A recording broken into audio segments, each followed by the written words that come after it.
Taste the Daily. Thoothukudi மாவட்டம் திருச்செந்தூர் அருகே auto மீது கார் நேருக்கு நேர் மோதியதில் மூதாட்டி சம்பவ இடத்திலேயே உயிரிழந்தார். திருநெல்வேலி சாலையில் உள்ள சோனகன் விளை பஜாரில் குரும்பூர் நோக்கி சென்று கொண்டிருந்த ஆட்டோ மீது திருச்செந்தூரை நோக்கி அதிவேகமாக வந்த கார் மோதி விபத்துக்குள்ளானது. இதில் ஆட்டோ டிரைவர் பாக்கியராஜ், மணிகண்டன் மற்றும் கார் டிரைவர் சுதாகர் ஆகியோர் படுகாயமடைந்த நிலையில் ஜெயக்குருத்து என்ற வயதான பெண் ஒருவர் சம்பவ இடத்திலேயே பரிதாபமாக உயிரிழந்தார். விபத்தில் படுகாயமடைந்த 3 பேர் மருத்துவமனையில் சிகிச்சைக்காக அனுமதிக்கப்பட்டனர். தென்காசி மாவட்டம் செங்கோட்டை அருகே சிமெண்ட் தயாரிக்க பயன்படுத்தப்படும் அமில கலவையை ஏற்றி கொண்டு வந்த டேங்கர் லாரி கவிழ்ந்து விபத்துக்குள்ளானது.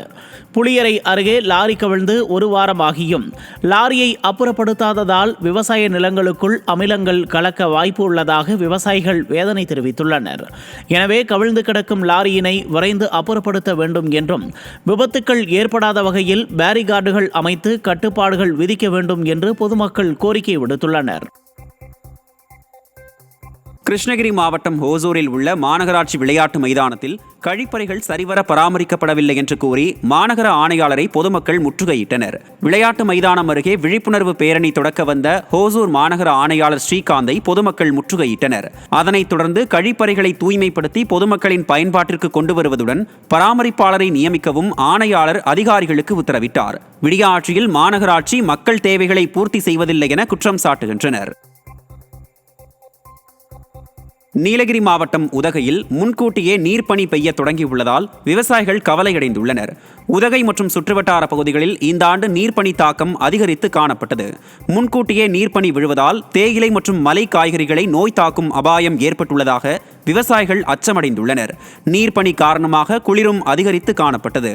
இதனால் அதிகாலை நேரங்களில் தேயிலை மற்றும் மலை காய்கறி தோட்டங்களுக்கு வேலைக்கு செல்லும் தொழிலாளர்கள் அவதிக்கு உள்ளாகியுள்ளனர். திருவள்ளூர் மாவட்டம் சிவ்வாடா ஊராட்சியில் மகாத்மா காந்தி தேசிய ஊரக வேலை சேவை மைய கட்டிடத்தை 3 ஆண்டுகளாக விடியா திமுக அரசு பராமரிக்காமல் உள்ளது. இதனால் கட்டிட வளாகம் முழுவதும் முற்செடிகள் சூழ்ந்து விஷ ஜந்துக்கள் தங்குமிடமாக மாறியுள்ளது. இதுகுறித்து வட்டார வளர்ச்சி அலுவலரிடம் பலமுறை புகார் கொடுத்தும் நடவடிக்கை எடுக்கப்படவில்லை என கூறப்படுகிறது. உடனடியாக இதுகுறித்து நடவடிக்கை எடுக்க வேண்டும் என விடியா அரசை பொதுமக்கள் வலியுறுத்தியுள்ளனர். கடலூர் மாவட்டம் விருத்தாச்சலம் நகரத்தில் அடிக்கடி மின்வெட்டு ஏற்படுவதால் பொதுமக்கள் அவதியடைந்து வருகின்றனர். மேலும் கடந்த சில வாரங்களாக லோ வோல்டேஜ் பிரச்சனை ஏற்பட்டு வருவதால் மின்விசிறிகள், ஏசி, ஃப்ரிட்ஜ், வாஷிங் மெஷின் உள்ளிட்ட பொருட்கள் பழுதாவதாக பொதுமக்கள் குற்றம் சாட்டுகின்றனர். விடியா திமுக ஆட்சியில் ஏற்கனவே பல்வேறு இன்னல்களுக்கு ஆளாகி வரும் நிலையில் தற்போது மின்சாரத்துறை ஊழியர்களின் அலட்சியத்தால் பெரிதும் பாதிக்கப்படுவதாக பொதுமக்கள் வேதனை தெரிவிக்கின்றனர். திருவண்ணாமலை மாவட்டம் அண்ணாமலையார் கோயிலில் பக்தர் மீது ஏவல் துறையினர் தாக்குதல் நடத்தியதாக கூறி பெண் ஒருவர் காவலரிடம் கடும் வாக்குவாதத்தில் ஈடுபட்டார். பௌர்ணமி தினத்தை ஒட்டி பல லட்சம் பக்தர்கள் கிரிவலம் மேற்கொண்ட நிலையில் முடி காணிக்கை செலுத்த சென்ற பக்தரை காவல்துறையினர் தடுத்து நிறுத்தி அனுமதி மறுத்துள்ளார். மேலும் பக்தர் முடி காணிக்கை செலுத்த உள்ளதாக கூறிய நிலையில் வாக்குவாதத்தில் ஈடுபடுகிறாய் என்று கூறி தாக்குதலில் ஈடுபட்டதாக தெரிகிறது. இதனால் ஆத்திரமடைந்த பக்தரின் மனைவி காவல்துறையினரிடம் கடும் வாக்குவாதத்தில் ஈடுபட்டுள்ளார். மொட்டை அடிக்க போய் ஆமாங்க ஐயா, என் மனைவி என்னையை விடுங்க, நாங்கள் மொட்டை அடிக்க தான் போகிறோம், என் பொருளெல்லாம் பாதுகாப்பு ஏற்கனவே வேஸ்ட்டு கிஸ்ட்டு எல்லாத்தையும் ட்ரெஸ்ஸை மாற்றி இதே இதுதான் இது பண்ணி நீனும் 60 மரமா நீ நிற்கிறியா, உன்னை யார் இது இங்கே இது பண்ணி பதிப்பேன் இது பண்ணி சொல்லிட்டு அராஜமாக வந்து பட்டு நாங்கள் இருக்கிற காவலுக்கு இருந்த அதிகாரிங்க பட்டுன்னு என்னை அடிச்சிட்டாங்க.